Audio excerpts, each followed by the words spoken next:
वैजापूर येथील लाडगाव शासकीय रुग्णालयामध्ये डॉक्टरच उपस्थित नसल्याचं वास्तव समोर आलंय। तालुक्यातील लाडगाव प्राथमिक आरोग्य केंद्रातील हा संतापजनक प्रकार समोर आलाय। रुग्णांना उपचारांशिवाय घरी परतण्याची नामुष्की रुग्णालयाच्या हलगर्जीपणामुळे आता समोर आली आहे। कोट्यवधी रुपये खर्च करून अत्याधुनिक केंद्रे उभारण्यात आली होती, मात्र या प्राथमिक आरोग्य केंद्रामध्ये गेल्या काही दिवसांपासून डॉक्टरांच्या हलगर्जीपणामुळे ओस पडलेली आहेत। लाडगाव येथील प्राथमिक आरोग्य केंद्रात डॉक्टर उपस्थित नसल्याचा प्रकार समोर आला आहे। जिल्हा परिषदनं थंब सिस्टम जे लावलेलं आहे तर ते थंब सिस्टम सुद्धा आता PSCचं बंद आहे आणि त्यामुळं गावातल्या 85% नागरिकांना माहिती आहे का दुपारी 12 वाजेनंतर जर कधी PSCला गेलं तर डॉक्टर लोक कधीच अवेलेबल भेटणार नाही। आणि आपले हे जे PSC आहे हिच्या अंतर्गत 11 ते 13 उपकेंद्र आपल्या PSCच्या अंतर्गत आहे आणि इथं जर अक्षरशः डिलिव्हरीचं पेशंट आलं तर ते वैजापूरला रेफर करावं लागतं। एवढं दवाखान्याच्या बाबतीत लाडगावचा दवाखाना खाली आलेला आहे, फक्त तो कागदपत्री स्मार्ट झालेला आहे। आपले प्रतिनिधी सचिन बडे आपल्या सोबत जोडलेले आहेत। सचिन, काय अधिकची माहिती?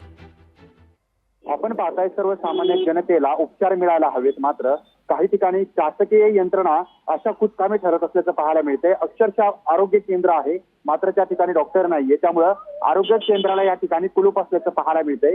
ही दुर्दैवी वेळ वैजापूर तालुक्यातील आहे, मात्र या ठिकाणी असणाऱ्या रुग्णांना सुद्धा हे माहित नाहीये की डॉक्टर कुठे गेलेला आहे। जेव्हा यांच्या वरिष्ठ अधिकाऱ्यांशी संपर्क साधला गेला तर त्यांच्याकडून असं उत्तर मिळालं की येथील कर्मचारी हे लग्नासाठी गेलेले आहेत। त्यामुळं एक प्रश्न हा उपस्थित केला जातोय, ज्या ठिकाणी एवढी तातडीची सेवा म्हणजे आरोग्य सेवा दिली जाते तर दुसरीकडे आरोग्य सेवा देत असताना रुग्णांच्या जीवाचा विचार केला जात नाही आणि लग्नासाठी हे कर्मचारी जातात, मात्र दुसरीकडे मग अशा कर्मचाऱ्यांवर सक्त कारवाई करायला हवी ही मागणी देखील केली जाते। नीलम जी, नक्कीच। आता काय कारवाई केली जाणार आहे त्या संदर्भात काय माहिती मिळते का?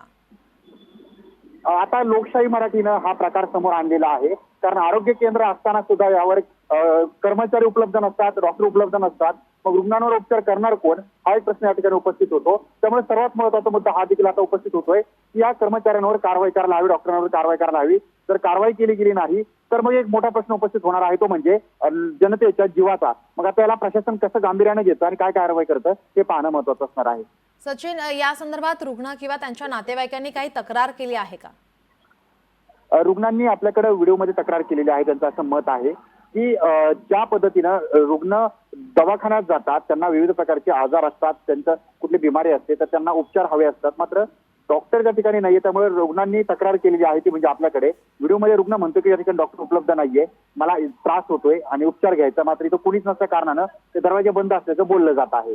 त्यामुळे कारवाई करणं गरजेचं आहे। जी सचिन, आपण पाहतोय या ठिकाणी एकही डॉक्टर उपस्थित नाहीये, आरोग्य केंद्र या ठिकाणी आहे, मात्र रुग्ण हे उपचाराशिवाय या ठिकाणी घरी परतत आहेत। त्यांच्यावरती आता उपचारासाठी कोणत्या रुग्णालयात जात आहेत त्या संदर्भात काय माहिती मिळते? गोरगरीब जनतेकडे पैसे राहत नाहीत, त्यामुळे ते शासकीय रुग्णालयाकडे जाण्याचा निर्णय घेतात। मात्र या ठिकाणी जर गोरगरीब रुग्णांना उपचार मिळाले नाही तर पर्याय नसल्या कारणानं त्यांना वैजापूरच्या तालुक्यात म्हणजे मुख्य ठिकाणी जावं लागतं, ज्या ठिकाणी शासकीय रुग्णालय आहेत त्या ठिकाणी उपचार करावा लागतो, ही परिस्थिती आहे। आणि त्यामुळे काही जणांना खासगीचा आधार घ्यावा लागतो, मात्र खासगी रुग्णालयामध्ये सुद्धा हव्याच्या सव्वा पैसे घेतले जातात आणि बरेच जण या ठिकाणी रुग्णांना लुबडत असल्याचं देखील प्रकार समोर आलेला आहे। त्यामुळे गोरगरीब जनतेचे हाल या ठिकाणी होत आहेत। जी सचिन, आता या ठिकाणी किती डॉक्टरांवर कारवाई केली जाणार आहे त्या संदर्भात काय माहिती मिळते? या ठिकाणी कर्मचारी असतील, डॉक्टर असतील हे उपलब्ध नाहीयेत, म्हणजे कर्मचारी आणि डॉक्टर यांच्यावर देखील ही कारवाई व्हायला हवी, कारण जर कारवाई झाली नाही तर मग यामधून हे स्पष्ट होईल की तुम्ही जे रुग्ण आहेत त्या रुग्णांना तुम्ही सेवा न देता सुद्धा तुम्ही यातून वाचू शकता आणि हा गंभीर मेसेज जो आहे तो पुढे जाऊ शकतो। त्यामुळे रुग्णसेवेवर याचा परिणाम होऊ शकतो आणि पुन्हा सरकारला यावर प्रेशर निर्माण करणं, सरकारला यावर दबाव निर्माण करणं आता गरजेचं आहे। मात्र जर सरकारचा स्वतःच्या कर्मचाऱ्यांवर जर वचक नसेल तर मग सरकार या ठिकाणी कुठेतरी कुचकामी ठरू शकतं। त्यामुळे आरोग्य यंत्रणांनी याकडे आता लक्ष देणं तेवढंच गरजेचं आहे। जी सचिन, तुम्ही आमच्यासोबत असेच जोडलेले राहा। आपल्यासोबत अंबादास दानवे हे फोन लाईन वरून जोडलेले आहेत। अंबादास दानवेजी, आपण पाहतोय हा धक्कादायक प्रकार प्राथमिक आरोग्य केंद्र या ठिकाणी आहे लाडगाव या ठिकाणी, मात्र या ठिकाणी डॉक्टरच नाहीयेत, कर्मचारीच नाहीयेत, रुग्णांना उपचाराशिवायच आपल्या घरी परतावं लागते। अतिशय संतापजनक प्रकार हा या ठिकाणी आता समोर येतोय।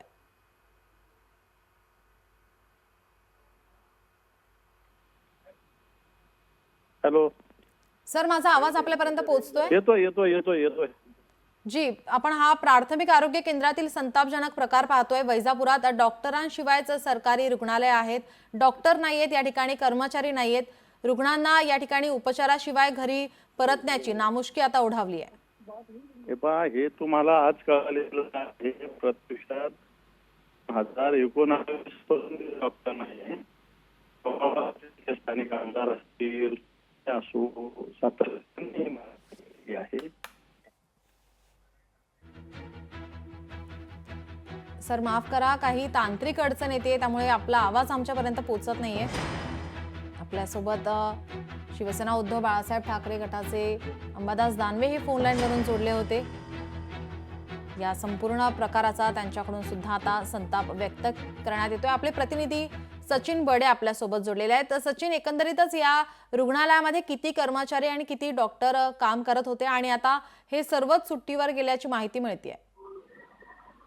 या ठिकाणी आपण त्यांचे वरिष्ठ अधिकारी आहेत त्यांच्याशी संपर्क साधला होता. जो रुग्ण आहे त्या रुग्णाने संपर्क केलेला आहे. तर त्यांचं असं मत आहे की या ठिकाणी त्यांनी चौकशी केली, डॉक्टर कुठं आहेत, कर्मचारी कुठं आहेत, तर अक्षरशः या ठिकाणी दरवाजे बंद पाहायला मिळाले. मग कनिष्ठ कर्मचारी आणि वरिष्ठ डॉक्टर आणि वरिष्ठ डॉक्टर किंवा कर्मचारी हे सर्व एकत्रित आल्याच्या नंतर हे संपूर्ण या ठिकाणचं प्राथमिक आरोग्य केंद्र चालतं. मात्र कुणीही या ठिकाणी पाहायला मिळालं नाही. ओसाड पडलेलं हे केंद्र या ठिकाणी पाहायला मिळालं. आणि महत्वाचं म्हणजे रात्रीच्या वेळेला किंवा काही दिवसाच्या वेळेला अचानक रुग्ण येतात आणि जर ऐन वेळेला जर डॉक्टर्स उपलब्ध नसतील तर मग त्यांच्यावर उपचार करणार कोण? मग जेव्हा त्यांचा जीव जातो मग या वेळेला ते स्वतः त्याला जबाबदार कधीच धरत नाहीत, कारण त्यांची चुकी जरी असली तरी ते दुसऱ्यांना त्या ठिकाणी दोष देतात. हा एक मोठा प्रश्न जो आहे तो उपस्थित होतोय की डॉक्टर गेले कुठं, त्यांच्यावर कारवाई करावी मागणी केली जाते. आणि जर शासकीय यंत्रणा म्हटल्याच्या नंतर या ठिकाणी त्यांना योग्य त्या पद्धतीनं शासनाकडून पगार दिला जातो, सोयी सुविधा दिल्या जातात. मात्र एक कर्मचारी कुठेतरी कामामध्ये कचराई करताना पाहायला मिळतात किंवा काम पूर्ण न करता या पद्धतीनं रुग्णांच्या जीवाशी खेळ करतानाचा हा प्रकार संभाजीनगर मधला पुन्हा एकदा पाहायला मिळालाय. जी नक्कीच, आपण जर पाहिलं तर पुण्यामध्ये ईश्वरी भिसे या ठिकाणी सुद्धा रुग्णालयाचा हलगर्जीपणा समोर आला होता. त्यानंतर आता हे संभाजीनगरचं प्रकरण आहे. मोठ्या प्रमाणात आता संताप व्यक्त केला जातोय. सचिन, आपण पाहतोय या ठिकाणी रुग्णांकडून पोलिसात काही तक्रार करण्यात आली आहे किंवा लोकप्रतिनिधींकडे काही तक्रार करण्यात आली आहे का? त्यांच्या काही प्रतिक्रिया समोर येतात का? मॅडम, आपण पाहताय बऱ्याचदा असं होतं की हे गरीब रुग्ण असतात, त्यांना एवढंही समजत नाही की जर आपल्याला उपचार घ्यायचा असेल तर ते उपचाराला पहिल्यांदा प्राथमिकता देतात. मात्र उपचाराला प्राथमिकता देत असताना त्यांना दवाखान्यात जावं की पोलीस स्टेशनला जावं हे सुद्धा कळत नाही. बऱ्याचदा असतो की रुग्ण दगावतो, त्यामुळे त्यांचा हाच एक महत्वाचा प्रश्न उपस्थित असतो. जो एक दरवाजा असतो तो म्हणजे तात्काळ उपचार मिळणं आणि ते त्यासाठी प्रयत्न करतात. पोलिसांमध्ये तक्रार नाहीये, मात्र हा प्रकार जो आहे तो या ठिकाणी जो पाहायला मिळतो याच ठिकाणी नाहीये, विविध ठिकाणी सुद्धा हाच प्रकार पाहायला मिळतो. जे म्हणजे उपचार योग्य त्या पद्धतीने दिला जात नाही, जीव जातात आणि याला सर्वस्वी जे आहेत एक कर्मचारी जबाबदार आहेत. जी सचिन, याचे अपडेट आम्ही घेतच राहू. तुर्तास धन्यवाद आपण दिलेल्या माहितीसाठी.